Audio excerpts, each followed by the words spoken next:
కోనసీమ జిల్లా పి గన్నవరం మండలంలో అక్రమ ఇసుక లంకమట్టి తవ్వకాలు యథేచ్ఛగా సాగుతున్నాయి. ఉడిముడి లంక నుంచి లంకమట్టిని లంకల గన్నవరం ప్రాంతంలోని గోదావరి తీరం నుంచి ఇసుకను టిప్పర్ల ద్వారా తరలిస్తున్నారు.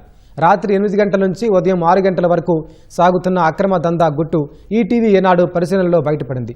వనరులు ఇలా అక్రమంగా తరలిపోతుంటే గనుల శాఖ అధికారులు పట్టించుకోవడం లేదని ఆరోపణలు వినిపిస్తున్నాయి. ఇసుక లంకమట్టి తవ్వకాలపై ఎక్కడా అనుమతులు లేవని పి గన్నవరం తహసీల్దార్ శ్రీ పల్లవి తెలిపారు. అక్రమంగా రవాణా అవుతుంటే చర్యలు తీసుకుంటామని చెప్పారు.